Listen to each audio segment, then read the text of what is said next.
When I walked into the Grand Ballroom at Lakeside Resort that night, wearing the black dress Madison had always said made me look invisible, I carried with me a folder that would destroy everything she'd built on lies. Tiendrait tous en dollars. Of stolen hope, 8 months of performed suffering, and a sister who had turned our family's love into her personal ATM. The spotlight was on her as she stood at the podium in her flowing pink gown, addressing 300 donors who believed they were celebrating a cancer survivor. What they were about to witness was the unmasking of the most calculated fraud I'd ever seen, and the woman behind it was my own blood. Before we jump back in, tell us where you're tuning in from, and if this story touches you, make sure you're subscribed because tomorrow, I've saved something extra special for you. The morning Madison told us she had leukemia, I was folding laundry in my apartment in Cedar Falls when my phone rang. It was our mother, Karen, her voice shaking in that particular way that meant the world had shifted. Chloe, you need to come home right now. Madison's at Riverside Medical Center. They found something in her blood work. The drive from my place to the hospital felt endless, every red light stretching into eternity as my mind raced through possibilities I didn't want to consider.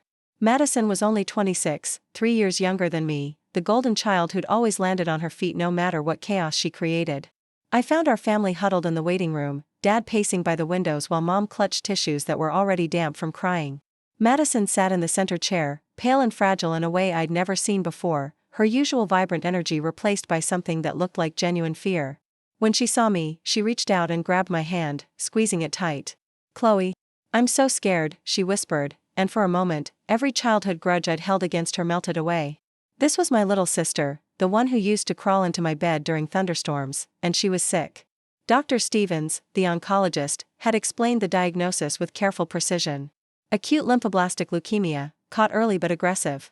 Treatment would be intensive, expensive, and Madison would need to take immediate leave from her job at the marketing firm.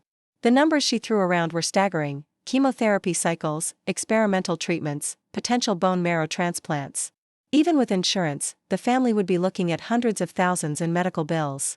I watched my parents' faces drain of color as the financial reality hit them, their retirement savings suddenly seeming inadequate against the mountain of medical debt that stretched ahead. That evening, as we sat around the kitchen table in our childhood home on Maple Street, Madison brought up the GoFundMe idea. I've seen other people do it, she said, her voice soft but determined. Cancer patients who need help with treatment costs. The community here is so supportive, and if it could just take some of the pressure off Mom and Dad. She looked at our parents with those wide green eyes that had gotten her out of trouble countless times growing up. Dad immediately began nodding, already pulling out his phone to research how these fundraising campaigns worked. I offered to help set up the page, knowing Madison wasn't particularly tech-savvy, but she insisted on handling it herself. I need to tell my story in my own words, she explained, and it made sense. This was her battle, her journey, and she should have control over how she shared it with the world. Within 2 days, Help Madison Beat Leukemia was live on GoFundMe, complete with a photo of her in a hospital gown, looking brave but vulnerable. Her story was beautifully written, striking just the right balance between hope and desperation, strength and need. The response from our community was immediate and overwhelming. Cedar Falls was the kind of small Oregon town where everyone knew everyone, where the local coffee shop still had a bulletin board covered in handwritten notes, and where tragedy brought people together in remarkable ways. Madison's former high school teachers shared the campaign on Facebook. Her old soccer teammates organized bake sales. The church where we'd grown up announced special collections during Sunday services. Local businesses started displaying donation jars with Madison's photo and the words, "Help our local fighter," written in bold letters. Within the first week, the campaign had raised $30,000. By the end of the month, it had crossed 6 figures.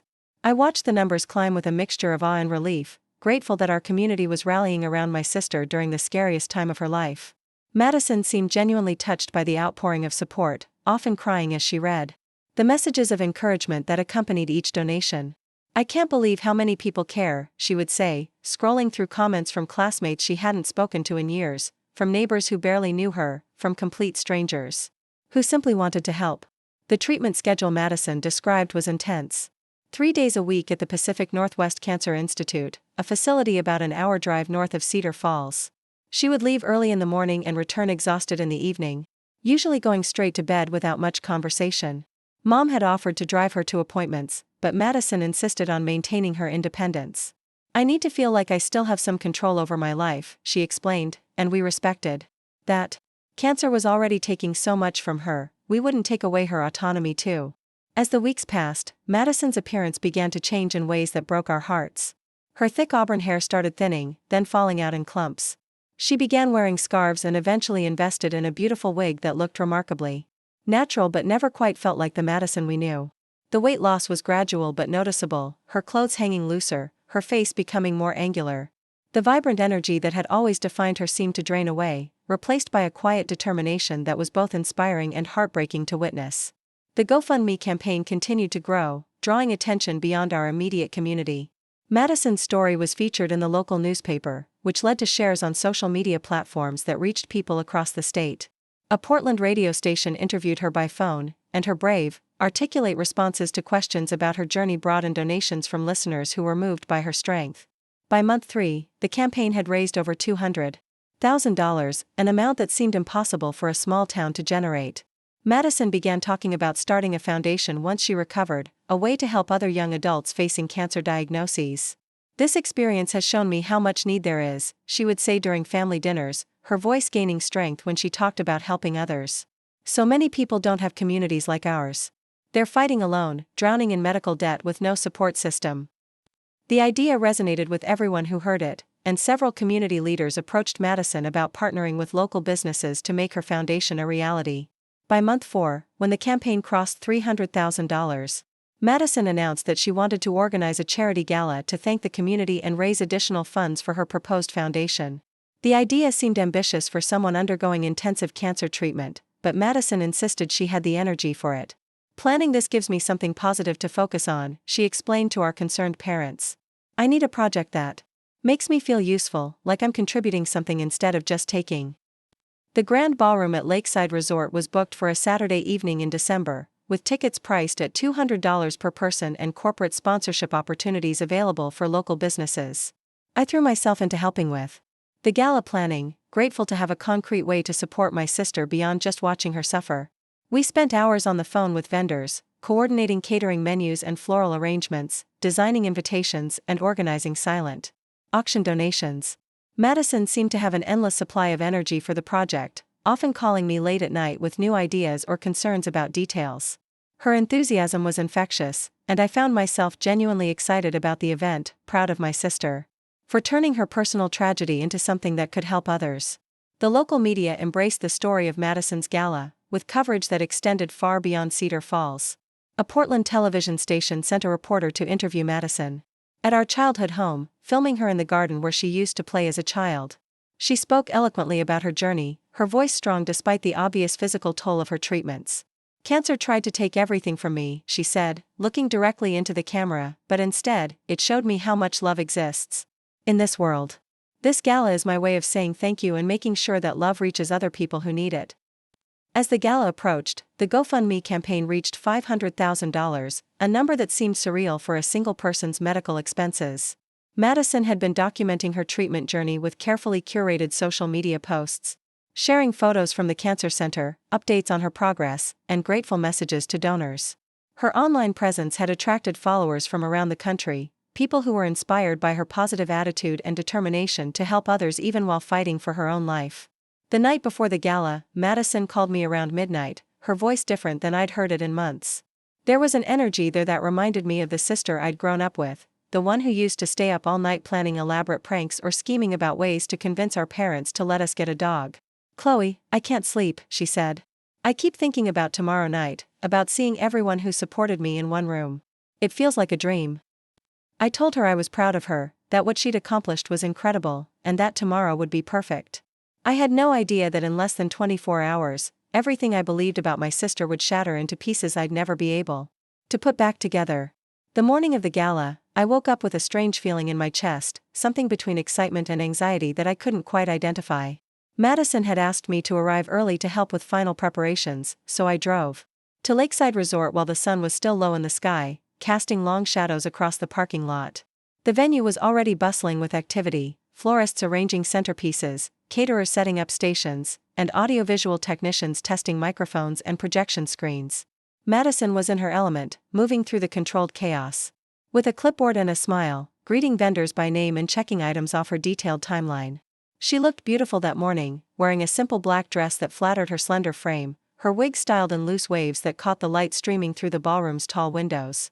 There was a glow about her that I hadn't seen in months, a vitality that seemed to radiate from within. "This is it, Chloe," she said, grabbing my hands and spinning me around like we were children again. "Tonight is going to be magical." I hugged her tight, feeling grateful that despite everything she'd been through, my sister could still find joy in moments like this. The afternoon flew by in a blur of last-minute details and minor crises that Madison handled with impressive calm. A vendor arrived late, one of the auction items had been damaged in transport, and the original keynote speaker had to cancel due to illness. Each problem was solved efficiently, and by 5 o'clock, the ballroom had been transformed into something that looked like it belonged in a magazine.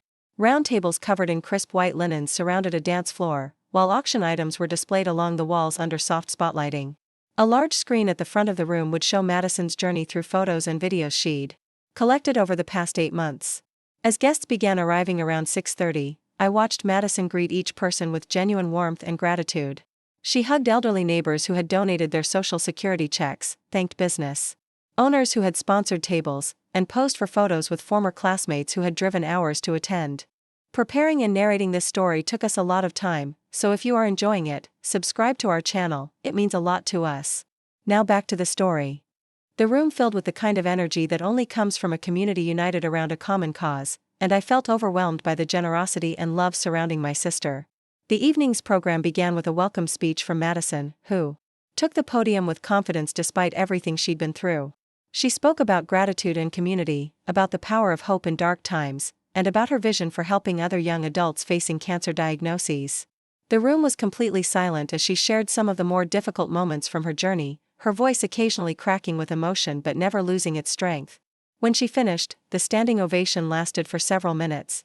And there wasn't a dry eye in the ballroom. During dinner, I sat at the family table with our parents, watching Madison work the room like the natural leader she'd always been. She moved from table to table, thanking donors personally and sharing updates on her treatment progress. The auction was a tremendous success, with items selling for far more than their estimated values as guests competed to show their support. By the time dessert was served, the evening had raised an additional $40,000 for Madison's foundation, bringing her total fundraising efforts to well over $500,000. It was during the final speech of the evening, as Madison stood at the podium to thank everyone one last time, that I noticed something that would change everything.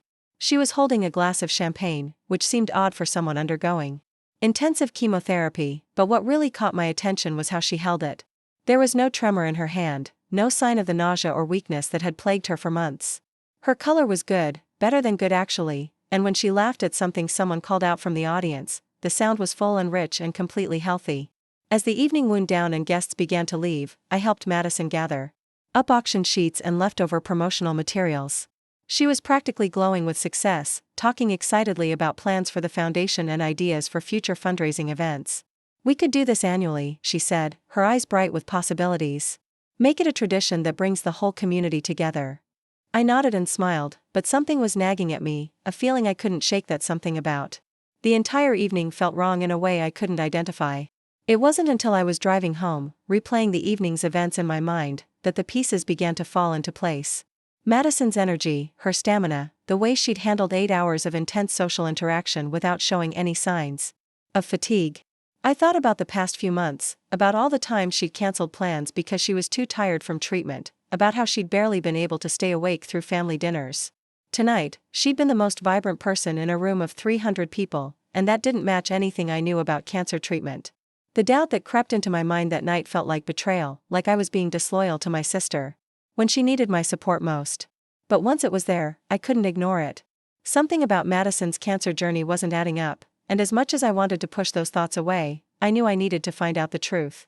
What I discovered over the next few weeks would reveal a deception so complete and calculated that it would destroy not just my relationship with my sister, but everything I thought I knew about the person she really was.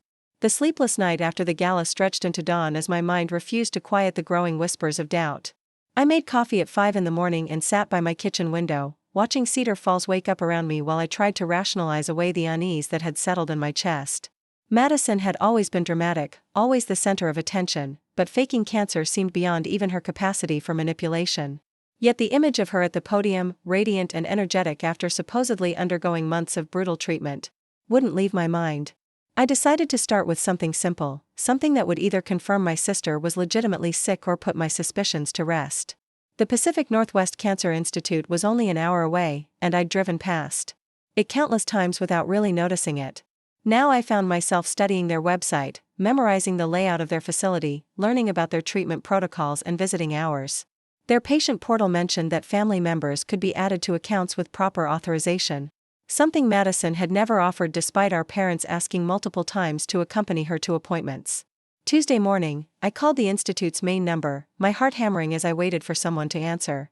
When the receptionist picked up, I explained that I was Madison Anderson's sister and that I wanted to coordinate care with her treatment team. There was a pause, then the sound of typing. "I'm sorry, but I don't see a Madison Anderson in our system," the woman said politely. "Could you check the spelling of the last name, or is it possible she's registered under a different name?" I spelled out our last name twice, provided Madison's birth date, and even tried variations of her first name. Nothing. The receptionist suggested that perhaps Madison was being treated at a different facility, mentioning several other cancer centers in the Portland area. I thanked her and hung up, my hands shaking as I stared at my phone. There had to be an explanation. Maybe Madison had chosen a different facility for privacy reasons, or perhaps she was using her insurance under a maiden name I wasn't aware of. I spent the next 3 hours calling every cancer treatment center within a 2-hour radius of Cedar Falls, providing Madison's information and asking if she was a patient. Each call ended the same way, no record found. By noon, I was sitting in my car outside the building where Madison claimed to receive treatment, watching the entrance for any sign of her. According to her usual schedule, she should have been arriving for her Tuesday afternoon appointment around 1 o'clock. I waited until 3, watching dozens of people enter and exit the building, none of them my sister. The parking lot was full of cars with various cancer awareness stickers and license plate frames reading "Survivor" or "Fighter," but Madison's silver Honda was nowhere to be seen. That evening, I called Madison to check how her treatment had gone, my voice carefully neutral as I asked about her day. "It was rough," she said, her voice appropriately tired. "The new medication they're trying makes me so nauseous. I threw up twice on the drive home." She went on to describe interactions with nurses I now knew didn't exist, conversations with doctors who had never heard her name, side effects from treatments she wasn't receiving. Each word felt like a knife twisting in my chest as I realized my sister was lying with the same ease she'd once used to get out of household chores. The next morning, I drove to our parents' house under the pretense of borrowing Mom's slow cooker. Madison's car was in the driveway, which was odd since Wednesday was supposed to be another treatment day. I knocked on the front door and Mom answered, her face lighting up when she saw me. "Chloe. What a nice surprise. Madison's having a good day today," actually got some color back in her cheeks. She led me to the living room where Madison was curled up on the couch, looking perfectly healthy except for the wig she wore like a costume. "Hey, sis," Madison said, muting the television with the remote. "Shouldn't you be at work?" I made up something about having a dentist appointment and asked why she wasn't at treatment. "Oh, they had to reschedule because Dr. Patterson is at a conference," she replied without missing a beat. "It's actually nice to have a break. These past few months have been so exhausting." She looked tired as she said it, but it was the kind of tired that comes from staying up too late watching movies, not the bone-deep exhaustion of chemotherapy. Over the next week, I began paying closer attention to details I'd previously overlooked. Madison's appetite, which should have been severely affected by chemotherapy, seemed normal when she thought no one was watching. I caught her eating a full sandwich during one of my surprise visits, quickly hiding it when she noticed me looking. Her sleep patterns didn't match those of someone undergoing intensive treatment. When I called her at random times during the day, she always sounded alert and energetic, not like someone battling cancer fatigue. The most damning evidence came when I decided to follow her on what was supposed to be a treatment day. I parked down the street from our parents' house and waited for Madison to leave for her appointment. She emerged right on schedule, looking appropriately somber as she got into her car. Instead of heading north toward the cancer center, she drove downtown to the Cedar Falls shopping plaza. I followed at a distance, watching her park near the movie theater and disappear inside. She emerged 3 hours later carrying a large popcorn and looking relaxed, having apparently spent her chemotherapy session watching the latest romantic comedy. That evening, when I called to check on her, Madison described a particularly difficult treatment day with new side effects and an emotional conversation with her oncologist about adjusting her medication. She even mentioned running into another patient in the waiting room, creating an entire fictional interaction about shared experiences and mutual support. The lies flowed so naturally that I wondered how long she'd been practicing them, how many stories she'd rehearsed for different scenarios. I knew I needed more than just my own observations if I was going to confront Madison about what I'd discovered. The problem was that challenging someone about faking cancer required absolute proof, not just suspicions and circumstantial evidence. I decided to reach out to Tyler Brooks, my best friend since college who worked as a medical records administrator at Portland General Hospital. Tyler had always been discreet and trustworthy, and I hoped he might be able to help me verify Madison's medical history without violating any privacy laws. When I called Tyler and explained my situation, his initial reaction was shock. "Chloe, that's a serious accusation. Are you absolutely certain about what you're suggesting?" I told him about my calls to treatment centers, about following Madison to the movies, about the inconsistencies in her symptoms and energy levels. Tyler listened without judgment, then explained how medical records worked and what he could legally tell me. "If your sister isn't a patient anywhere, there won't be records to find," he said. "But I can check the state registry for recent cancer diagnoses. It's a public health database, and names aren't protected the same way individual medical records are." 2 days later, Tyler called with information that confirmed my worst fears. "I searched every variation of your sister's name going back 18 months, he said quietly. "No cancer diagnosis, no treatment records, no insurance claims for oncology services. Either Madison is receiving treatment under a completely false identity, or she's not receiving treatment at all." The finality of his words hit me like a physical blow. My sister, the woman who had convinced hundreds of people to donate their hard-earned money, who had built a foundation on the sympathy of our community, was completely healthy. The next phase of my investigation focused on the financial aspects of Madison's fraud. The GoFundMe platform had transparency requirements, and I knew that Madison had been required to provide bank account information for the funds to be transferred. I created my own account and explored the site's policies, learning that campaigns raising significant amounts were subject to verification processes and that funds were typically released in stages rather than lump sums. This meant Madison had been successfully deceiving not just our community, but also GoFundMe's fraud detection systems. I began documenting everything I discovered, creating a timeline of Madison's supposed treatment alongside evidence of her actual activities. I took screenshots of her social media posts describing chemotherapy sessions on days when I'd seen her at the shopping mall. I saved voicemails where she described symptoms that medical professionals later told me were inconsistent with her claimed diagnosis. I even started recording our phone conversations, feeling sick about the deception but knowing I needed proof of her lies. The emotional toll of investigating my own sister was devastating. Every lie I uncovered felt like a betrayal not just of our family, but of every person who had donated money believing they were helping someone fight for their life.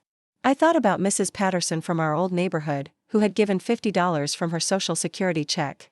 I remembered the teenagers who had organized car washes and bake sales, working for hours to raise money for Madison's treatment. Each donation represented someone's genuine desire to help, and Madison had stolen that goodness for her own selfish purposes. As I dug deeper into Madison's recent activities, I discovered that she'd been house hunting for several months. Real estate websites showed her browsing properties in Willowbrook, an upscale development on the other side of town where homes started at $400,000. When I drove through the neighborhood, I saw Madison's car parked outside a modern townhouse with a "sold" sign in the front yard. The property records showed that Madison Anderson had purchased the home with a cash down payment of $300,000, using money that was supposed to be paying for cancer treatment. The timing of the purchase was particularly damning. Madison had put down earnest money just 2 weeks after her GoFundMe campaign had crossed the $300,000 mark. She'd been planning to buy this house with stolen donations while simultaneously telling our family that she was afraid of dying, while posting updates about her struggle to afford treatment, while accepting money from people who could barely afford to give it. The calculated nature of her deception was breathtaking in its cruelty. I also discovered that Madison had been consulting with interior designers and contractors about renovating her new home. Her browser history, which I accessed when she left her laptop open during a family dinner, showed searches for luxury appliances, custom cabinetry, and high-end flooring materials. She'd apparently been planning to use the remaining GoFundMe money to transform her new house into a showcase property, all while maintaining the facade of being a cancer patient struggling to survive. The final piece of evidence I needed came from an unexpected source. Dr. Rachel Stevens, the oncologist who had supposedly diagnosed Madison, was a real person who worked at Riverside Medical Center. When I called her office and explained that I was Madison Anderson's sister seeking information about her treatment, the receptionist was confused. "Dr. Stevens sees patients with blood disorders, but she doesn't treat cancer," the woman explained. You might be thinking of Dr. Sarah Richardson in oncology. When I asked if Madison had ever been a patient with either doctor, the answer was definitive. No record existed of Madison ever being treated at Riverside Medical Center for any condition. This meant that Madison had not only faked her cancer diagnosis but had also fabricated the initial consultation that had started this entire nightmare. She'd somehow learned enough medical terminology to create convincing stories about blood work and treatment protocols. She'd researched symptoms and side effects thoroughly enough to fool our family and the broader community. The level of premeditation involved in her deception was staggering and spoke to a capacity for manipulation that I'd never fully recognized in my sister. Armed with overwhelming evidence of Madison's fraud, I faced the most difficult decision of my life. I could confront her privately and demand that she come clean to our family and community, potentially giving her a chance to return the money and disappear quietly. Or I could expose her publicly, ensuring that justice was served but destroying any possibility of repairing our relationship. The choice felt impossible, torn between loyalty to my sister and responsibility to the hundreds of people she'd deceived. I decided to give Madison one chance to do the right thing. I called her and asked if we could meet for coffee, just the two of us, to talk about something important. We agreed to meet at Sunrise Cafe, the same place where we'd had heart-to-heart conversations throughout our lives. As I drove there, I rehearsed what I would say, how I would present the evidence I'd gathered, how I would give her the opportunity to confess and make things right before I took more drastic action. Madison was already there when I arrived, sitting at our usual table by the window, looking beautiful and healthy in a way that now seemed obscene given what I knew. She smiled when she saw me, that same warm smile that had convinced hundreds of people to open their wallets for her fake medical bills. "You sounded so serious on the phone," she said as I sat down. "Is everything okay?" The irony of her asking if I was okay, after months of pretending to be dying, was almost too much to bear. I placed a folder on the table between us, my hands steady despite the storm of emotions inside me. "Madison, I need to ask you something, and I need you to be completely honest with me." She looked puzzled, her head tilting in that innocent way she'd perfected since childhood. "I've been worried about you, about your treatment, so I decided to look into your medical care. I wanted to understand what you're going through so I could better support you." Her expression didn't change, but I noticed her hands tighten slightly around her coffee cup. "I called the Pacific Northwest Cancer Institute," I continued, watching her face carefully. "They don't have any record of you being a patient there. I called Riverside Medical Center, and Dr. Stevens has never treated you for cancer. In fact, there's no record of you having cancer anywhere in the state medical system." Madison's face went through a series of micro-expressions: surprise, confusion, and then something that looked like calculation as she processed what I'd said. "That's impossible," she said, her voice carrying just the right note of confusion and concern. "There must be some kind of administrative error. Maybe there's a problem with how they're filing my records, or perhaps my insurance information got mixed up somehow." She reached across the table to touch my hand, her eyes wide with apparent worry. "Chloe, you're scaring me. Are you saying my medical records are missing? What if this affects my treatment?" I opened the folder and showed her printouts of her real estate transaction, photos I'd taken of her at the movie theater on supposed treatment days, and screenshots of her social media posts that contradicted her claimed activities. "Madison, I know you're not sick. I know you've been lying about having cancer, lying about treatment, lying about everything. You used that money to buy a house while people gave their last dollars thinking they were saving your life." For a long moment, Madison stared at the evidence spread across our table, her face completely blank. Then, slowly, her expression shifted into something I'd never seen before, something cold and calculating that made her look like a stranger. "You have no idea what you're talking about," she said, her voice low and dangerous. "And if you try to spread these lies about me, I'll make sure everyone knows what kind of person you really are. I'll tell them how you've always been jealous of me, how you've resented my success, how you're trying to destroy me because you can't stand that people love me more than they love you." The mask had finally slipped. This wasn't my sister speaking. This was the person who had orchestrated an elaborate fraud for months, who had stolen from people who trusted her, who had built a foundation on lies and manipulation. "Madison, hundreds of people donated money because they thought you were dying. Mrs. Patterson gave $50 from her Social Security check. The high school kids worked weekends raising money for you. These aren't faceless victims, these are people who care about you, people you grew up with." Madison's laugh was sharp and bitter. "Those people gave money because it made them feel good about themselves, not because they actually care about me. It's all performative charity, Chloe. They get to feel like heroes for writing a check, and I get to benefit from their need to look generous. It's a fair trade." The callousness in her voice was breathtaking, revealing a level of cynicism and selfishness that made me wonder if I'd ever really known my sister at all. "And our parents?"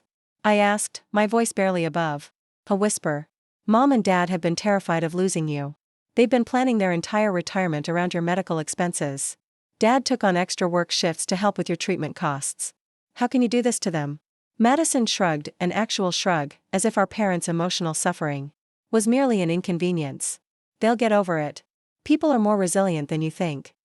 I realized then that Madison had crossed a line from which there was no return. This wasn't a mistake or a moment of weakness, it was a calculated decision to exploit the love and generosity of everyone around her. She felt no remorse, no guilt, no recognition of the harm she'd caused. If anything, she seemed proud of what she'd accomplished, pleased with her own cleverness in fooling so many people for so long. "You have until tomorrow morning to come clean," I told her, gathering up the evidence and putting it back in the folder. "Tell Mom and Dad the truth, admit to the community what you've done, and figure out how to return the money. If you don't, I will." Madison's eyes narrowed, and for a moment I thought she might actually strike me. Instead, she leaned back in her chair and smiled, the same charming smile she'd used to convince 300 people to attend her charity gala. "You won't do anything, Chloe. You're too much of a coward, too worried about what people will think, too afraid of making waves. You've spent your whole life being the good girl, the responsible one, and you won't risk that reputation by going to war with your own family." She stood up, grabbing her purse with movements that were confident and controlled. "Besides, who's going to believe you? I'm the beloved cancer patient who organized a beautiful charity event. You're the jealous sister who's always lived in my shadow. The math isn't complicated." As Madison walked away from our table, her head held high and her step confident, I realized she was probably right about one thing: this was going to be a war. But she was wrong about my willingness to fight it. I'd spent months watching her steal from good people, watching her manipulate our family's love and fear, watching her build a life of luxury on a foundation of lies. The sister I'd grown up with might be gone, replaced by someone I didn't recognize, but that meant I was free to treat her like what she'd become, a criminal who needed to be stopped. That night, I sat in my apartment organizing all the evidence I'd gathered, creating a comprehensive file that documented every aspect of Madison's fraud. I had phone records, medical record searches, financial transactions, photographic evidence, and recorded conversations. I had enough proof to destroy her story completely, to expose her to both law enforcement and the court of public opinion. The question was no longer whether I could prove Madison's guilt, but how to present that proof in a way that would ensure justice was served. I didn't sleep that night, knowing that the next phase of this nightmare would change everything forever. Madison had made her choice when she decided to steal from people who trusted her. Now it was time for me to make mine. The deadline I'd given Madison came and went without any sign of confession or remorse. Wednesday morning arrived gray and cold, matching my mood as I waited by my phone for a call that never came. No tearful apology, no admission of guilt, no promise to make things right. Instead, Madison posted a cheerful update on her social media that made my stomach turn. She was having a good day, and felt grateful for all the support she'd received, complete with a photo of herself looking radiant in what she claimed was a rare moment of energy between treatment sessions. By noon, it became clear that Madison had no intention of coming clean voluntarily. If anything, she seemed to be doubling down on her deception, posting even more frequently about her cancer journey and her excitement about the foundation she planned to establish. The audacity was breathtaking. She was not only refusing to confess but actively continuing the fraud, knowing that I had evidence of her lies. It was as if she truly believed she was untouchable, that her charm and manipulative skills would protect her from any consequences. I realized that confronting Madison privately had been naive. Someone capable of orchestrating such an elaborate fraud, someone who could look me in the eye and threaten to destroy my reputation rather than admit wrongdoing, was not going to be swayed by appeals to conscience or family loyalty. She had chosen her path, and now I had to choose mine. The people who had donated their hard-earned money deserved justice, and I was the only one who could provide it. My first call was to Marcus Thompson, an investigator who specialized in online fraud cases. Tyler had recommended him after I'd explained the complexity of Madison's deception and my need for professional guidance on how to proceed. Marcus worked out of Portland but had handled cases throughout Oregon, and his reputation for thoroughness and discretion made him the perfect ally for what I was planning. When I called his office and explained the situation, he agreed to meet me that afternoon. Marcus's office was located in a nondescript building downtown, the kind of place that suggested serious work happened without fanfare or publicity. He was younger than I'd expected, probably in his early 40s, with sharp eyes and an attitude that conveyed both competence and empathy. Financial fraud cases involving family members are always difficult, he said after I'd explained the situation. The emotional component makes everything more complicated, but the evidence you've described sounds substantial. I laid out everything I'd gathered over the past weeks: the medical record searches, the photographic evidence, the real estate transactions, the recorded conversations.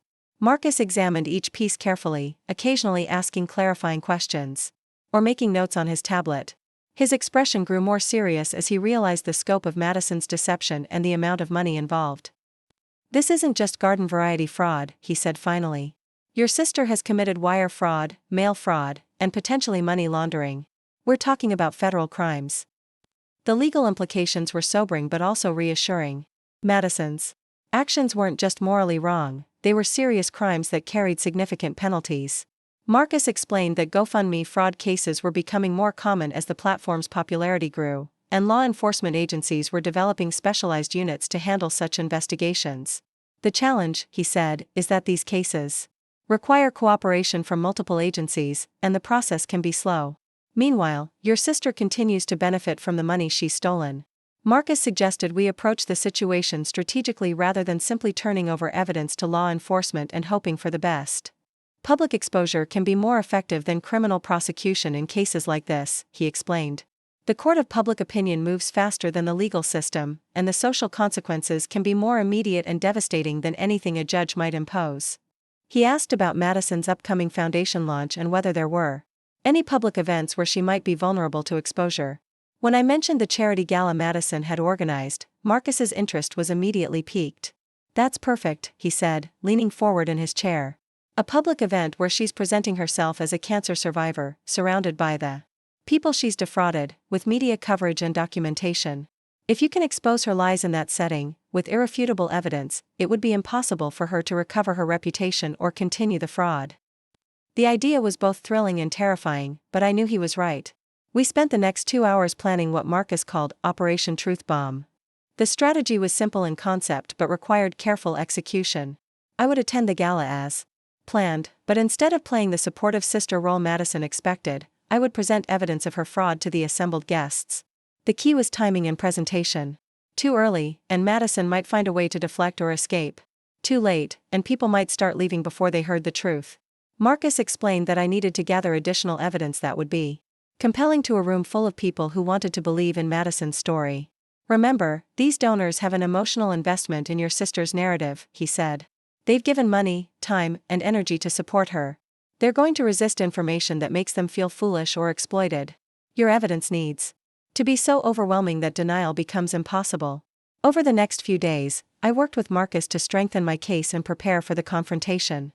We contacted GoFundMe's fraud investigation team and provided them with the evidence I'd gathered. While they couldn't discuss their internal processes, they confirmed that they were opening an investigation into Madison's campaign. We also reached out to local media outlets, not to expose Madison immediately, but to ensure they would be prepared to cover the story once it broke publicly. Marcus helped me understand the legal protections I would have when presenting evidence at a public event. Since everything I planned to share was factual and documented, I would be protected under whistleblower statutes and public interest exemptions. "The truth is an absolute defense," he explained. "As long as you stick to facts you can prove, you're legally protected. The more important question is whether you're emotionally prepared for the fallout." The emotional preparation was indeed the hardest part. I was about to destroy my sister's life and reputation, fracture my family permanently, and potentially expose myself to years of legal battles and personal attacks. Madison had made it clear she would fight back viciously, and I had no doubt. She would attempt to paint me as a jealous, vindictive sister who had fabricated evidence out of spite. The prospect of becoming a public figure in such an ugly controversy was daunting. But every time I wavered, I thought about the people Madison had victimized. Mrs. Patterson counting out bills from her Social Security check. The teenagers giving up their weekend to wash cars for Madison's treatment fund. The small business owners who had sponsored tables at the gala believing they were supporting a local hero. These people deserved to know the truth, and they deserved to get their money back if possible. Marcus also helped me prepare for the practical aspects of the confrontation. We rehearsed how I would present the evidence, what visual aids would be most effective, and how to handle Madison's inevitable attempts to discredit me or divert attention from the facts. The key is to remain calm and factual, he advised. Let the evidence speak for itself, and don't get drawn into emotional arguments or personal attacks. The moment you lose your composure, you give her an opportunity to shift the narrative. During this preparation period, Madison continued her normal routine, apparently convinced that I wouldn't follow through on my threat. She posted regular updates about her treatment progress, shared inspirational quotes about fighting cancer, and expressed excitement about the upcoming gala. She even called me twice to discuss logistics for the event, her voice warm and sisterly as if our confrontation at the coffee shop had never happened. The cognitive dissonance was staggering. I also used this time to reach out discreetly to some of the major donors who would be attending the gala. I didn't reveal Madison's fraud directly, but I asked questions that might prepare them to be more receptive to uncomfortable truths. I spoke with Mr. Chen, who owned the largest restaurant in town and had sponsored a premium table. I've been so impressed by Madison's strength through all of this, I said carefully. Have you ever known anyone else who handled cancer treatment so well? The question planted a seed of doubt without making any accusations. The local media had begun paying closer attention to Madison's story as the gala approached. The Cedar Falls Gazette was planning a feature article about her journey and the foundation she intended to launch. A Portland television station had scheduled an interview with Madison for the day after the gala, planning to showcase her as an inspiring example of turning personal tragedy into community service. The irony was bitter. The bigger Madison's platform became, the more devastating her eventual fall would be. As the week of the gala arrived, I finalized my preparations with Marcus's help. We created a presentation folder containing the most damning evidence, medical record confirmations, photographs of Madison's actual activities during supposed treatment times, financial documents showing the house purchase, and transcripts of her recorded lies. Each piece of evidence was clearly labeled and documented, making it impossible to dismiss as misunderstanding or coincidence. Marcus also arranged for a videographer to attend the gala discreetly, positioned to capture both Madison's presentation and my response. Documentation will be crucial, he explained. Not just for potential legal proceedings, but for protecting you against claims that you disrupted the event or made false accusations. We need a complete record of what happens. The videographer would pose as a guest, blending in with the crowd while ensuring every moment was recorded. The night before the gala, I sat in my apartment reviewing the evidence one final time, making sure I could present each piece clearly and convincingly. The weight of what I was about to do felt enormous. By tomorrow evening, Madison's carefully constructed world would collapse, our family would be shattered, and hundreds of people would learn they'd been victims of an elaborate fraud. There would be no going back from this moment, no possibility of reconciliation or forgiveness. I called Tyler that evening, needing to hear a friendly voice before stepping into what felt like battle. Are you absolutely certain about this? He asked after I'd explained my plans. Once you do this, there's no undoing it. Your sister will never forgive you, your parents might take her side, and you'll be dealing with the consequences for years. I appreciated his concern, but my resolve had solidified over the past weeks of investigation and preparation. Tyler. She stole $600,000 from people who trusted her, I said. She's planning to steal more through this foundation she wants to launch. She looked me in the eye and threatened to destroy my reputation rather than admit what she'd done. This isn't my sister anymore, this is a criminal who happens to share my DNA. Tyler listened quietly, then offered his support for whatever I decided to do. Having at least one person who understood my position made the isolation feel less overwhelming. That night, I barely slept, running through different scenarios of how the confrontation might unfold. Madison was charismatic and quick-thinking. She would undoubtedly attempt to discredit me or deflect attention from the evidence. She might claim the documents were fabricated, that I was having a mental breakdown, or that I was motivated by jealousy and sibling rivalry. I needed to be prepared for every possible response while staying focused on the facts that would expose her lies. The morning of the gala dawned clear and crisp, one of those perfect Oregon winter days that made everything look sharp and clean. I spent the morning organizing my evidence one final time, practicing my presentation in the mirror, and trying to eat something despite my nervous stomach. The contrast between my preparations and Madison's was stark. While she was probably getting her hair and makeup done, excited about her starring role at the charity event, I was preparing to end her world. I dressed carefully for the occasion, choosing a navy blue dress that projected seriousness and credibility. I wanted to look like someone who should be taken seriously, not dismissed as an emotional or unstable family member. Every detail mattered. From my choice of jewelry to how I styled my hair. I was essentially preparing for the most important presentation of my life, one that would determine whether justice was served or Madison continued her fraudulent scheme. The drive to Lakeside Resort felt surreal, like traveling to my own execution. I kept telling myself that I was doing the right thing, that the people Madison had victimized deserved justice, that allowing her to continue the fraud would only hurt more innocent people. But the family loyalty instilled since childhood made every mile feel like a betrayal, even though I knew Madison had betrayed all of us first. I arrived at the resort early, ostensibly to help with final preparations as Madison had requested. The irony of helping set up the event where I planned to destroy her was not lost on me, but it also gave me the opportunity to scout the venue and confirm my plan. The ballroom was beautifully decorated, with elegant lighting and carefully arranged tables that would soon be filled with people who had no idea they were attending the exposure of a massive fraud. Madison was in her element, gliding through the setup process with confidence and grace, greeting vendors and volunteers with the warmth that had made her so effective at fundraising. She looked stunning in her flowing gown, every inch the inspiring cancer survivor she pretended to be. Watching her perform this role, knowing what I knew about her deception, was both fascinating and revolting. She had become so practiced at the lie that it seemed natural, effortless.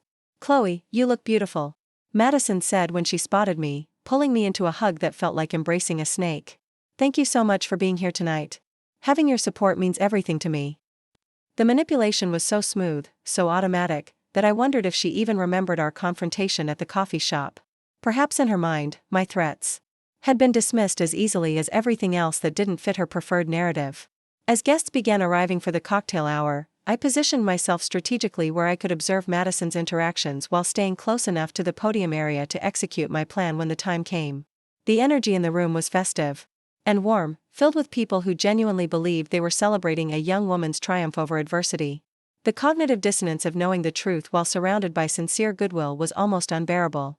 Madison worked the room masterfully, moving from group to group with practiced ease, sharing carefully crafted anecdotes about her journey and expressing gratitude for everyone's support. She had perfected the art of being vulnerable enough to inspire sympathy while appearing strong enough to justify hope. Watching her manipulate these good people's emotions for personal gain strengthened my resolve for what was coming. The dinner portion of the evening proceeded flawlessly, with Madison delivering a heartfelt speech about gratitude and resilience that brought tears to many eyes. She spoke about the power of community support, the importance of hope during dark times, and her vision for helping other young adults facing cancer diagnoses. Every word was perfectly crafted to reinforce the narrative she'd built while positioning herself as a selfless advocate for others.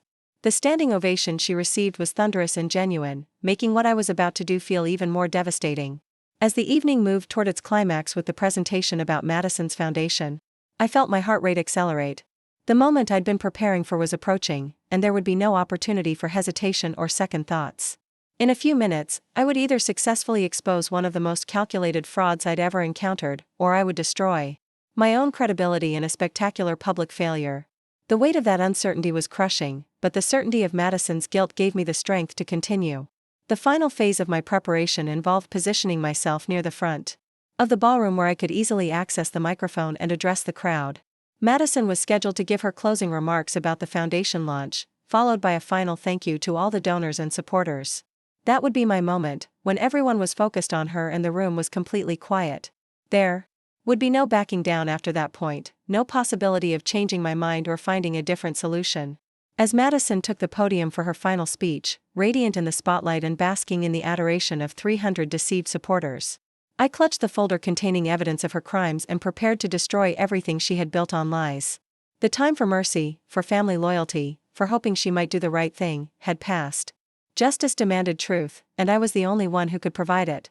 Madison's voice carried perfectly through the ballroom sound system as she began her closing remarks, her tone striking that perfect balance between humility and inspiration that had served her so well throughout this elaborate deception. "When I was first diagnosed 8 months ago, I never imagined I would be standing here tonight, surrounded by so much love and support," she said, her hand resting gracefully on the podium as she gazed out at the sea of faces hanging on her. Every word. The irony of her statement was staggering, considering she had imagined exactly this scenario when she'd first conceived her fraudulent scheme. The audience was completely captivated, their attention focused entirely on the woman they believed had conquered death and emerged stronger on the other side. Madison had perfected her performance over months of practice, and tonight she was delivering the culmination of her greatest act.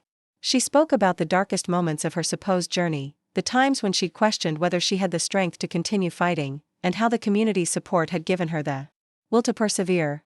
Every fabricated detail was delivered with such conviction that even I, knowing the truth, felt momentarily swept up in the emotional power of her narrative.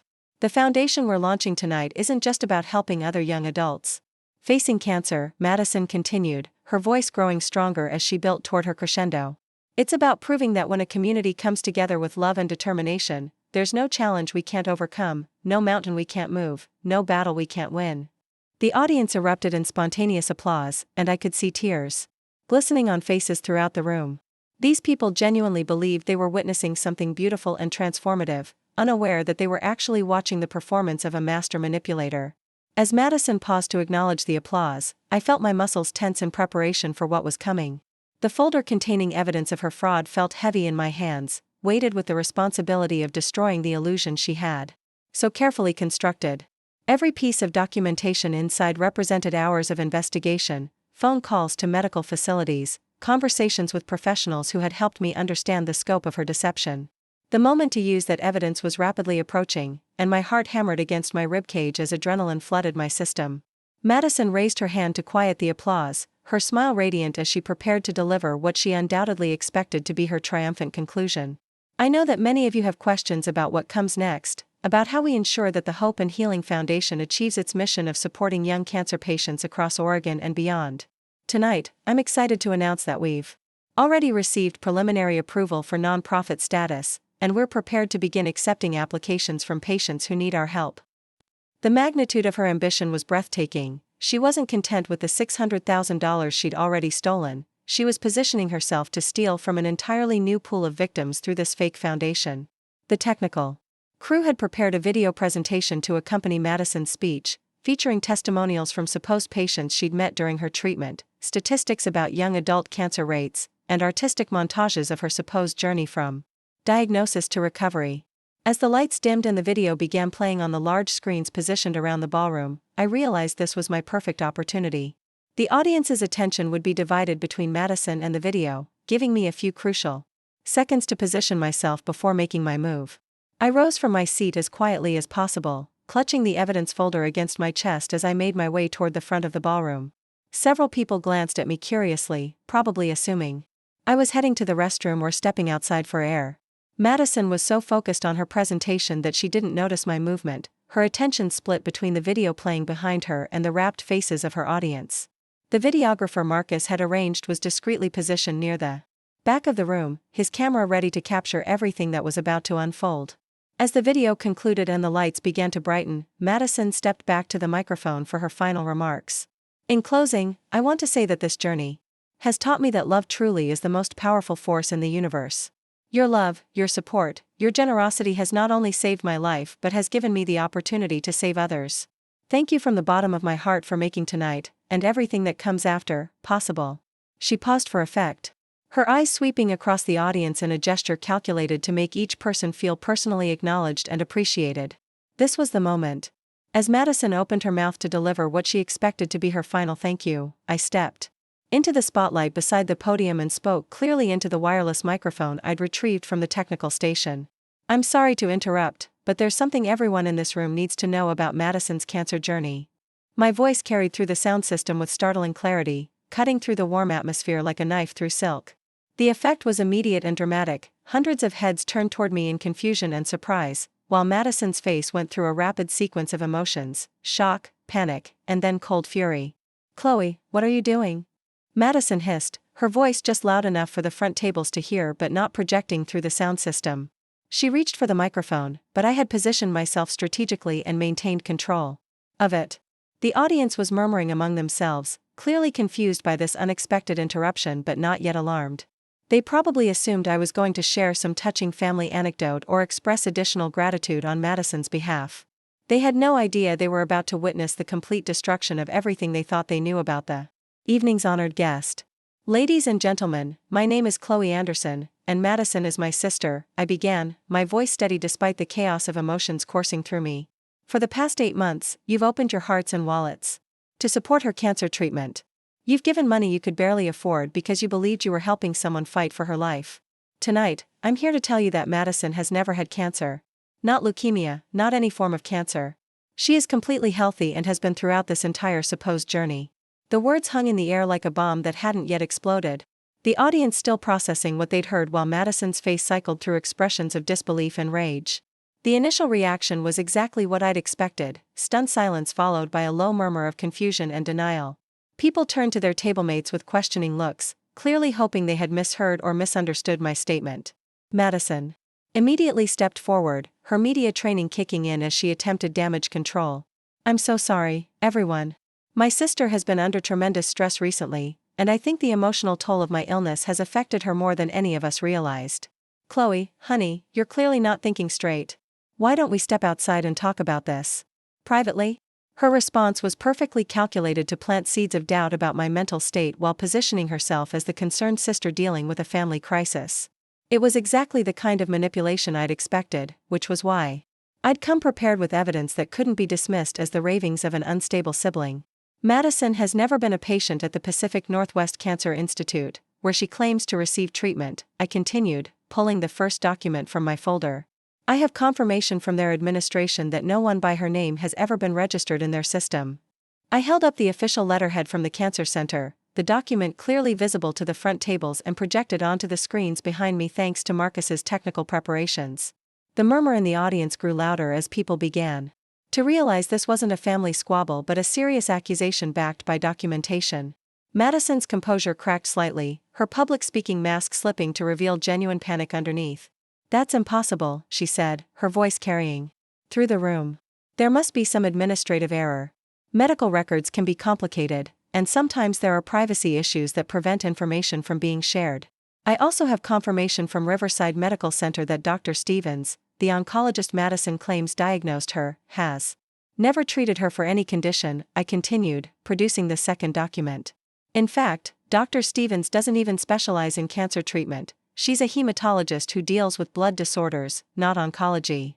The distinction was crucial because it showed that Madison had not only fabricated her treatment but had also done sloppy research when creating her fictional medical team. The energy in the room was shifting palpably as the weight of evidence began to sink in. I could see doubt creeping across faces that had been filled with admiration just minutes earlier. People were leaning forward in their seats, straining to hear every word as they grappled with the possibility that they had been massively deceived. Madison was clearly struggling to maintain her composure, her media training warring with genuine panic as she realized the scope of evidence I'd prepared. "Furthermore," I said, pulling out photographs that had been enlarged for visibility, "these pictures show Madison at the Cedar Falls shopping plaza during times when she claimed to be receiving chemotherapy treatment. Here she is entering the movie theater on October 15th, the same day she posted on social media about a particularly difficult treatment session. The photographs were damning, showing Madison looking healthy and relaxed as she enjoyed recreational activities during supposed medical appointments." The reaction from the audience was immediate and visceral. Gasps echoed through the ballroom as people recognized the implications of what they were seeing. This wasn't just about medical records or administrative errors, this was photographic evidence of deliberate deception. Madison's face had gone pale, but she rallied for another attempt at damage control. "Those photos could be from any day," she said, her voice rising defensively. "Medical appointments get rescheduled all the time, and patients need to maintain some normalcy during treatment. Just because I went to a movie doesn't mean I'm not sick." I had anticipated this response and was prepared with even more damning evidence. Madison used $300,000 from the GoFundMe campaign to purchase a house in the Willowbrook development, I announced, producing the real estate documents. She put down a cash payment just 2 weeks after the campaign crossed the $300,000 mark, using money that was donated specifically for medical expenses. The financial evidence was perhaps the most devastating because it showed clear intent to defraud, not just the absence of medical treatment but the active misuse of donated funds for personal gain. The mood in the ballroom had shifted from confusion to anger as the full scope of Madison's deception became clear. People were standing up from their tables, voices rising as they processed the information and began to understand that they had been victims of an elaborate con. Mrs. Patterson, the elderly woman who had donated from her Social Security check, was visibly shaking as she stared at Madison with a mixture of hurt and fury. The teenagers who had organized fundraisers were looking at each other in disbelief, their young faces struggling to comprehend such calculated manipulation. Madison made one final desperate attempt to regain control of the narrative. "This is all lies and fabrication," she declared, her voice cracking with emotion that might have been genuine for the first time all evening. "My sister has always been jealous of the attention I receive, and she's clearly having some kind of breakdown. I have medical records, treatment receipts, medication bottles. I can prove every aspect of my cancer journey. But her words rang hollow in the face of the overwhelming evidence I'd presented, and the audience was no longer willing to give her the benefit of the doubt. Then produce them, I challenged, my voice cutting through her protests. Show us the medical records from your actual treatment. Give us the name of your real oncologist. Explain why every cancer center in the region has no record of treating you. Madison opened her mouth but no words came out, her carefully constructed facade finally crumbling under the weight of undeniable truth. The silence stretched for several seconds that felt like hours, the entire ballroom waiting for a response. That would never come. The dam burst as people throughout the room began shouting questions and accusations. "Where's our money?" demanded Mr. Chen, the restaurant owner who had sponsored a premium table. "How could you lie about having cancer?" cried one of Madison's former high school teachers, her voice breaking with betrayal. The noise level rose dramatically as 300 people simultaneously processed their anger and disbelief, creating a cacophony of hurt and outrage that filled the elegant ballroom. Madison looked around desperately, seeking an escape route or a friendly face, but found neither.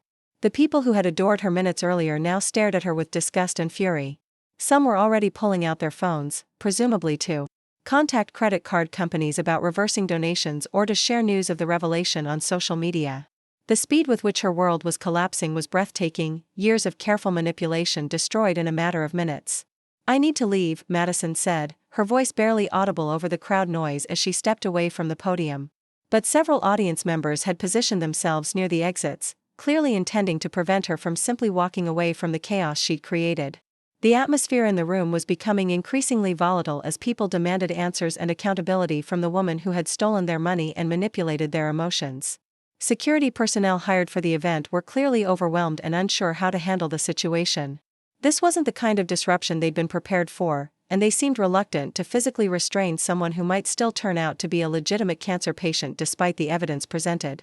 The uncertainty gave Madison a brief window of opportunity, but she seemed frozen by the magnitude of her exposure, unable to decide whether to flee, fight, or attempt further explanation. "The police need to be called," shouted someone from the back of the room, and several people immediately began dialing emergency numbers. The suggestion electrified the crowd, transforming their anger into focused demand for legal action. Madison's eyes widened as she realized that her troubles were only beginning, that criminal prosecution would likely follow this public humiliation. The foundation she'd planned to launch, the house she'd bought with stolen money, the entire life she'd built on lies was crashing down around her in real time. Tyler appeared at my side, having made his way through the chaos to offer support during this traumatic confrontation with my own sister. His presence was steadying as I watched Madison's world implode, reminding me that I wasn't alone in this fight for justice despite the isolation I'd felt during the investigation. Marcus was also visible near the technical station, ensuring that every moment was being properly documented for potential legal proceedings. As sirens became audible in the distance, Madison finally seemed to realize that her options were rapidly diminishing. She looked at me with an expression that mixed hatred, desperation, and something that might have been respect for the thoroughness of my investigation. "You have no idea what you've done," she said, her voice low and venomous. "You think you're the hero of this story, but you've just destroyed your own family. Mom and Dad will never forgive you for this public humiliation." Her attempt to make me feel guilty was almost laughable given the circumstances. "I didn't destroy our family, Madison," I replied, my voice steady despite the emotional turmoil of confronting my own sister in front of hundreds of people. "You did that the moment you decided to fake cancer and steal money from people who trusted you. Everything that happens from this point forward is a consequence of choices you made, not actions I took." The truth of that statement was absolute. And even Madison seemed to recognize it as her last attempt at manipulation fell flat. The police arrived just as Madison was making her way toward a side exit, their presence immediately changing the dynamics of the situation. The crowd quieted somewhat as uniformed officers entered the ballroom, though the underlying tension remained palpable. People began approaching the officers with their phones, showing evidence of their donations and demanding to know what recourse they had as victims of fraud. Detective Sarah Williams took charge of the scene with professional efficiency, quickly identifying the key players and beginning to establish some order in the chaos. She spoke briefly with me about the evidence I'd presented, then approached Madison with questions about the allegations that had been made. Madison's demeanor shifted completely in the presence of law enforcement, her defiant anger replaced by calculated cooperation as she attempted to minimize the legal consequences of her exposure. "I'd like to speak with my attorney before answering any questions," Madison said when Detective Williams asked about the GoFundMe campaign and her medical treatment. It was a smart legal move, but one that further damaged her credibility with the audience, who interpreted her invocation of legal counsel as an admission of guilt. The murmur of disapproval that swept through the room was audible even over the conversations between police officers and witnesses. As Madison was escorted from the ballroom by police officers, she turned back to look at me one final time. The expression on her face was unreadable, a complex mixture of emotions that I would spend years trying to interpret. There might have been anger, certainly, but also something that looked like acknowledgement that I had outplayed her at her own game. She had underestimated my determination and investigative abilities, assuming that family loyalty would prevent me from taking decisive action against her fraud. The aftermath of Madison's exposure was immediate and far-reaching.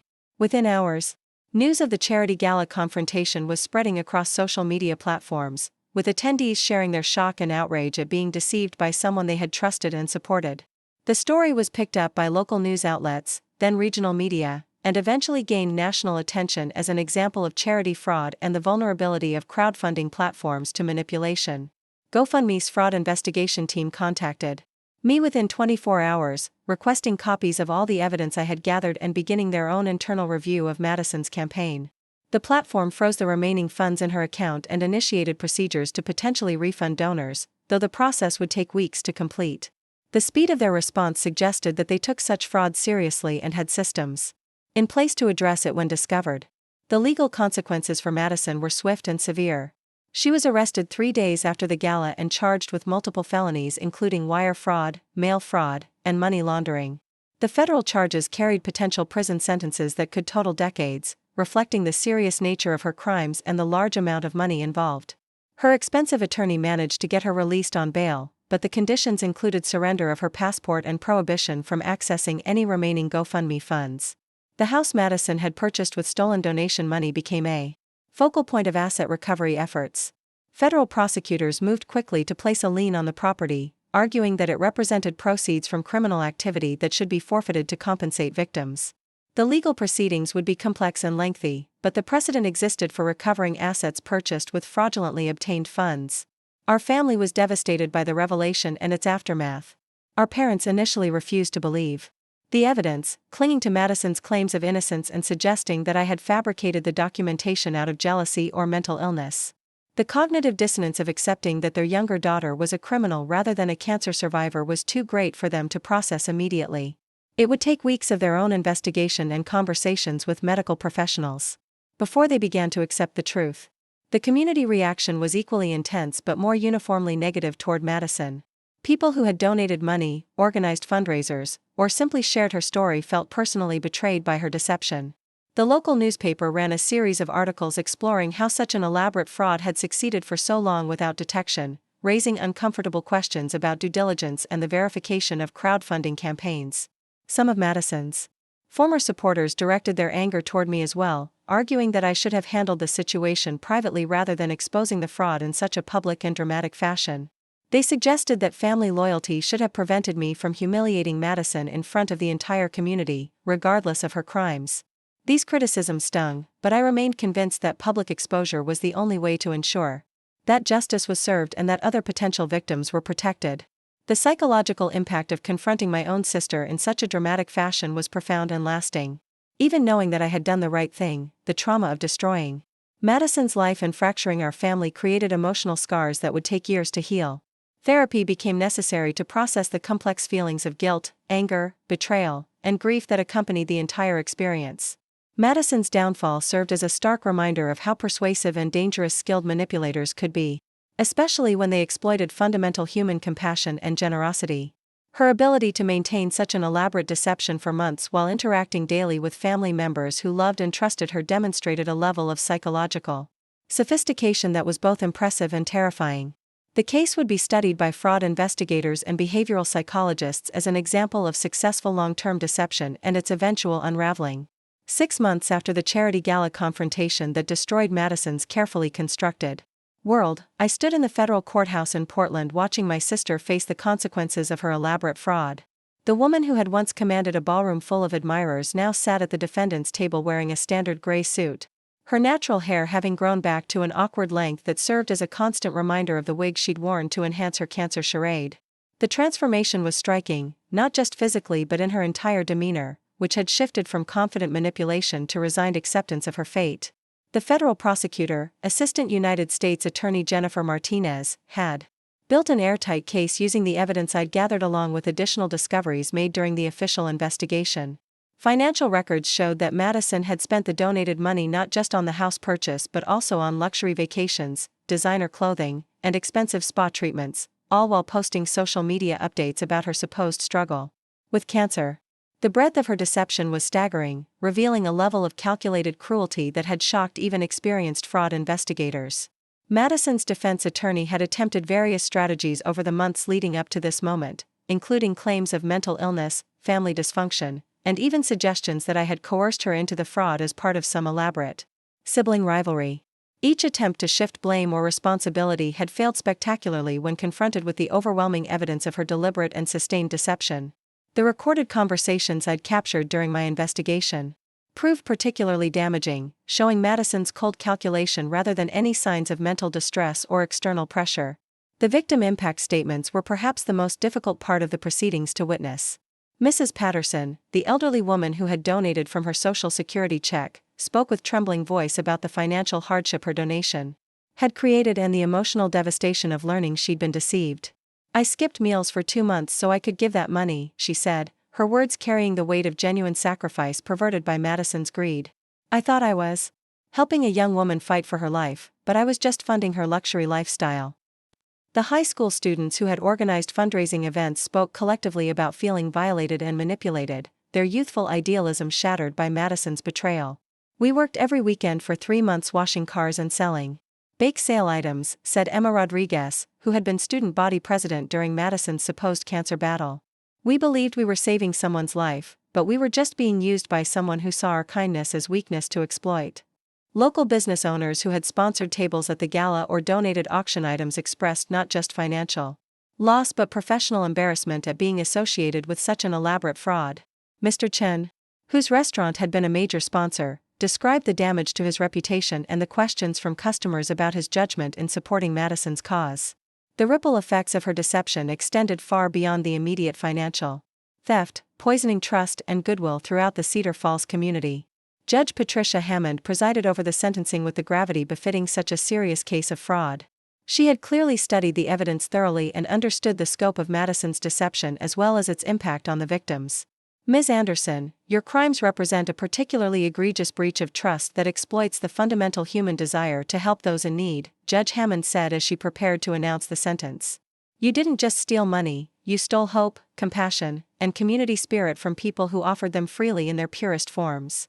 The sentence was severe but appropriate, 8 years in federal prison followed by 3 years of supervised release, with full restitution required to all identified victims. The financial penalties included not just repayment of the stolen donations but additional fines and asset forfeiture that would strip Madison of nearly everything she'd acquired through her fraud. The house in Willowbrook would be sold, with proceeds going to victim compensation, and Madison would emerge from prison with essentially nothing to show for her elaborate scheme except a felony record and destroyed relationships. Madison's reaction to the sentence was notably subdued compared to her earlier defiance and manipulation. She stood silently as Judge Hammond spoke, showing no emotion beyond a slight tightening around her eyes that might have indicated acceptance of her fate.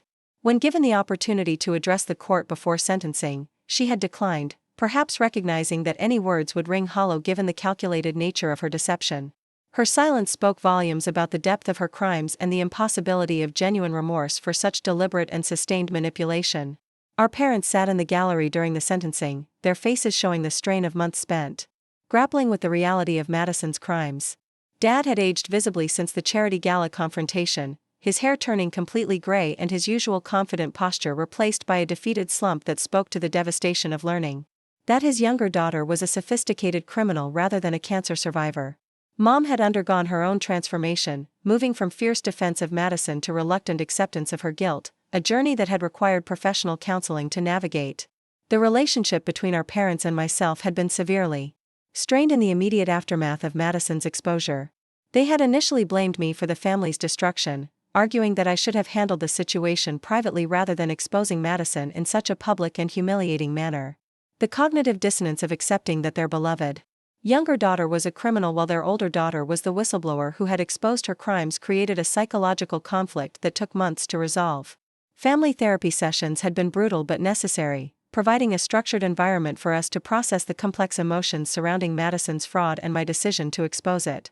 Dr. Patricia Reeves, our family counselor, helped our parents understand that Madison's crimes weren't the result of family dysfunction but rather a calculated decision to exploit trust and compassion for personal gain.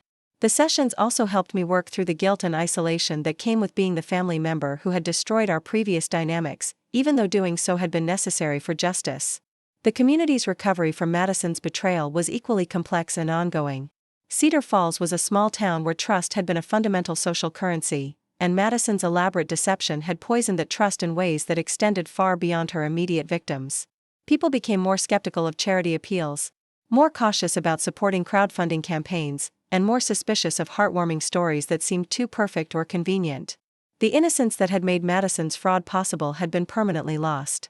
GoFundMe had completed their internal investigation and implemented new verification procedures for medical fundraising campaigns, requiring documentation from healthcare providers and more stringent review of large campaigns.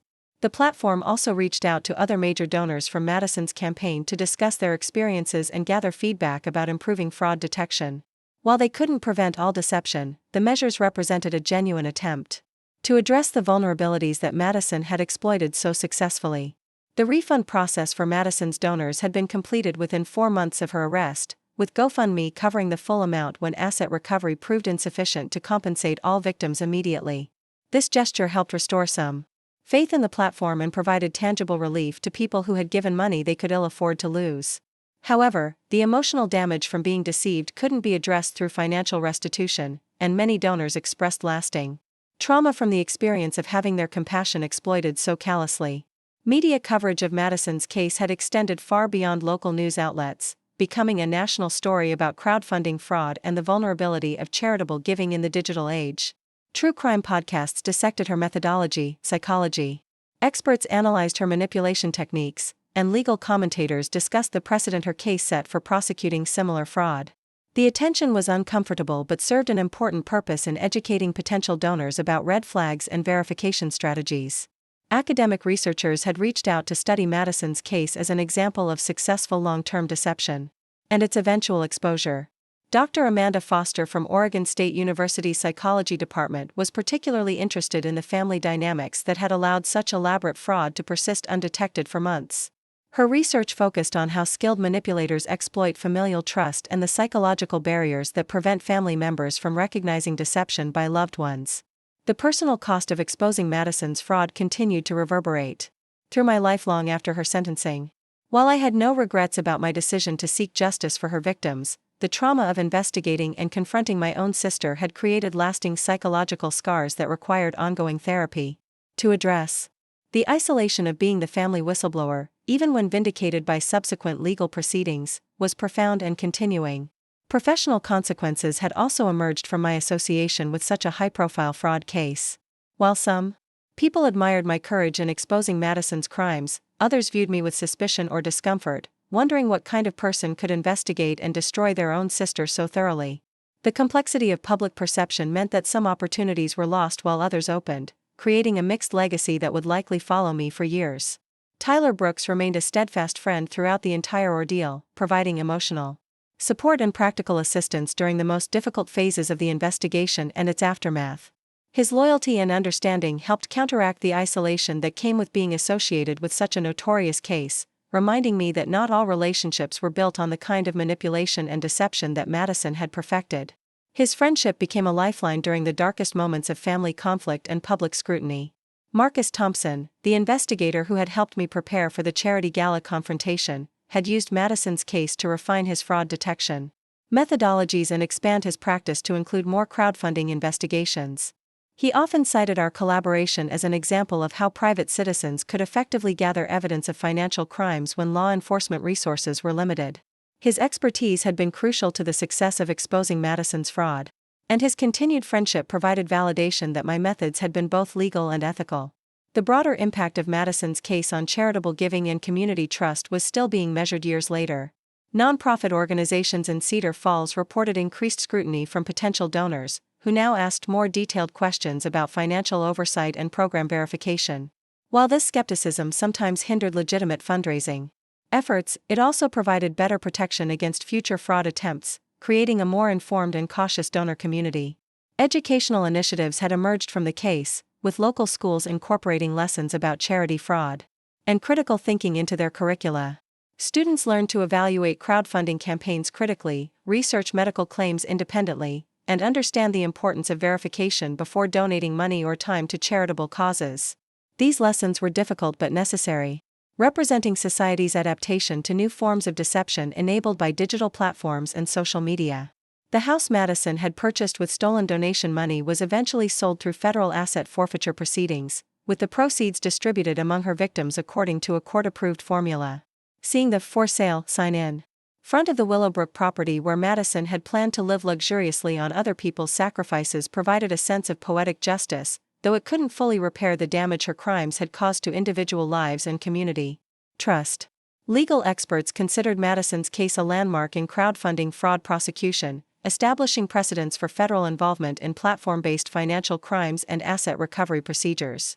The successful prosecution demonstrated that sophisticated fraud schemes couldn't hide behind the apparent legitimacy of popular fundraising platforms, and that law enforcement agencies were developing the expertise needed to investigate and prosecute such crimes effectively.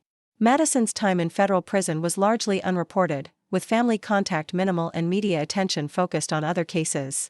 Reports from her correctional facility suggested she was serving her sentence quietly, participating in required programs but maintaining the same emotional distance that had characterized her relationships before her crimes were exposed. Whether genuine remorse or rehabilitation was occurring remained unknown and perhaps unknowable given her demonstrated capacity for sustained deception. The question of Madison's psychological makeup and motivation continued to fascinate professionals and observers long after her sentencing. Some experts suggested she exhibited traits consistent with antisocial personality disorder, characterized by lack of empathy and willingness to exploit others for personal gain. Others argued that her case represented a more complex phenomenon where social media culture and crowdfunding platforms had created new opportunities for people with certain personality traits to engage in previously impossible forms of large-scale manipulation. My own healing process involved not just therapy and time but also a gradual reconstruction of my understanding of family, trust, and moral responsibility.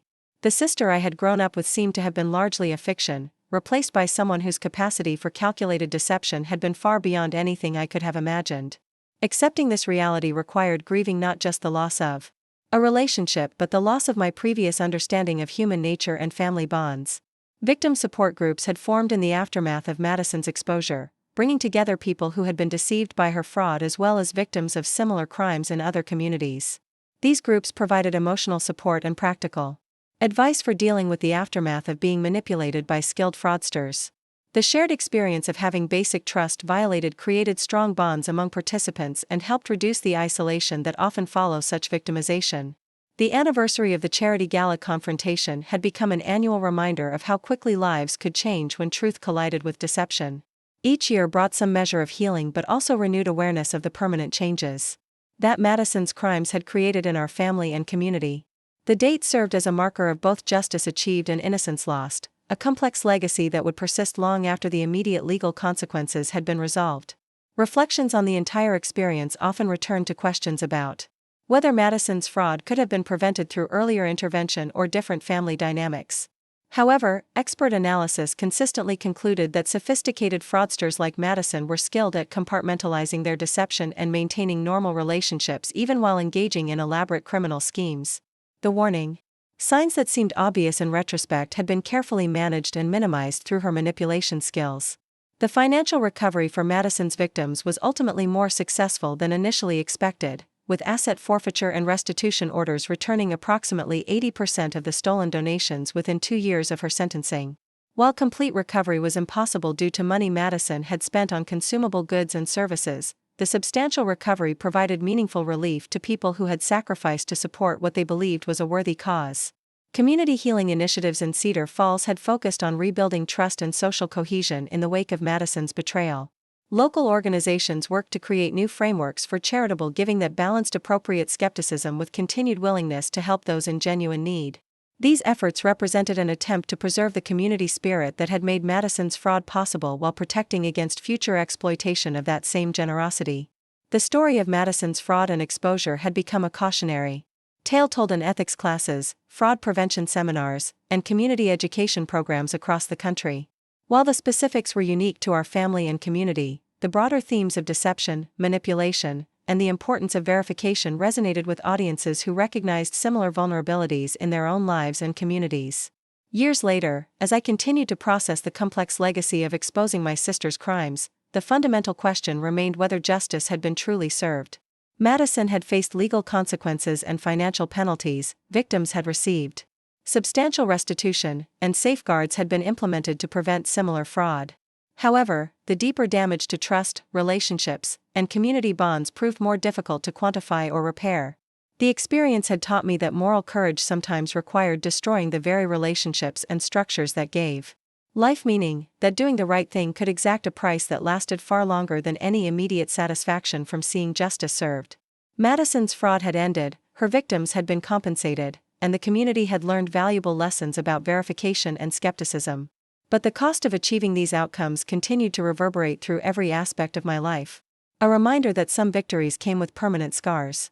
Standing outside the courthouse after Madison's sentencing, watching her being led away to begin her prison term, I felt a complex mixture of relief, sadness, and exhaustion that would define my relationship with this chapter of my life for years to come.